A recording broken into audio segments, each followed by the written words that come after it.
Հիմա մենք մյուս կողմից այդ ցանցն ենք զարգացնում, մյուս կողմից թվայնացման օրակարգով, մյուս կողմից գեոպորտալը եւ դա պետքա այո on-line եղանակով իրականացնենք։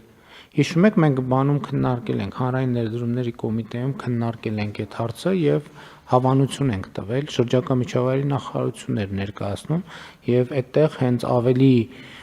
խորը եւ ավելի որակյալ եղանակային կանխատեսումների եւ շատ կարևոր է հենց այդ ժամանակ էլ քննարկել ենք դա որ այդ ինֆորմացիան պետքա բաց լինի կամ որոշ բաներով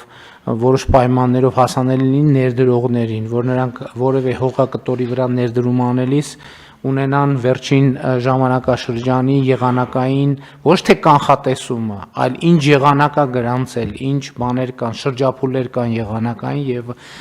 տեղումների քանակները եւ այլն եւ այդպես շարունակ։ Հիմա այդ process-ը գնում է,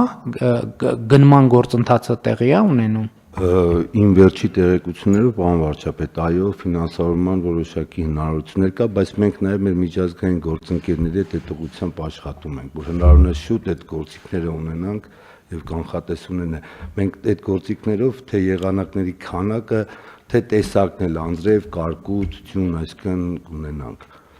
Շատ լավ։ Պարոն վարչապետ, երկու պարագայում մենք կապիտալ ներդրումներ ենք անում, ի նպաստ այս գաղափարին,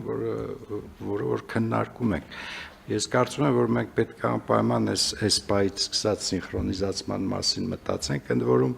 ես կարծում եմ նաև, որ եթե այս մինչ այս օրը կուտակված վիճակագրությունը, որը ես որքան գիտեմ թվայինացված է, կամ առնվազն հնարավոր է թվայինացնել, կարող ենք արդեն այդ շերտը դնել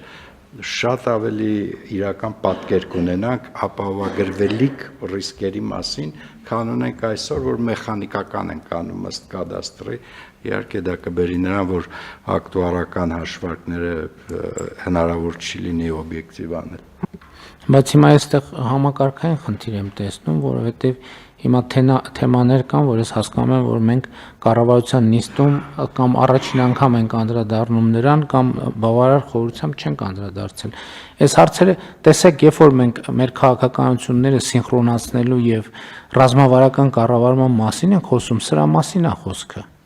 Որովհետև հիմա այս հարցերի պատասխանները պետքա լինեին։ Հիմա շրջակա միջավայրի նախարարի պատասխանն էլ ինձ դուր չեկա, որ ոնց որ հնարավորություն կա ֆինանսավորման եւ այլն եւ այլն։ Հիմա որ գնանք կպարզի որ կա, բայց այդքան էլ լավ չի, այդքան էլ ամբողջական չի, չնայած հանրային ներդրումների կոմիտեում քննարկել ենք, չնայած կադաստրի կոմիտեի անցած տարվա տարեկան հաշվետվության ժամանակ հստակ հանձնարարական տրվել է, որ ամեն նախարարություն իր հետ կապված բանի այդ շերտերի հնարավորությունները ուսումնասիրի, այդ շերտերը գույքագրի, այդ շերտերը լրացնելու բան անի, որոշումներ կայացնի։ Հիմա եկել ենք, ես պատահական անդրադառնում ենք, դե ասում ենք, հա երևի, դե կարող է, դե երևի ճիշտ է սենց անել, դե երևի դե Ժողովուրդ ջան, այդ ամեն ինչը ասված հանձնարարված է։ Ես հստակ պատասխաններ եմ ակնկալում, սենց դե երևի, դե հնարավոր է, ինչքան հիշում եմ, ինչքան գիտեմ, ինչքան կարող է, տենց ոնց կլինի։ Հիմա այս բոլոր հարցերին հստակ բոլորից կադաստրի կոմիտե, շրջակա միջավայրի նախարարություն, էկոնոմիկայի նախարարություն, ֆինանսների նախարարություն, փոխվարչապետ թվայնացման շատ կոնկրետ պատասխան եմ սպասում։ Ես կոնկրետ ժամկետներով։ Ինձ ասեք երբ է, ինչա, ոնց է։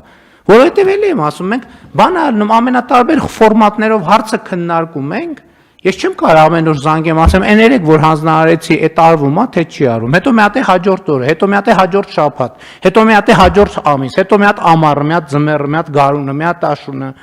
Այս ռեժիմով չի լինի աշխատել։ Հետո ես գնամ ուրիշ տեղ են տրամաբանության, որտեղ պետք է այդ բանը լինի, տենամ այդտեղ մի հատ փոս է։ Ունդեղից վերադառնամ կամ ասեմ, բախիա փոս ու բացատրություններ։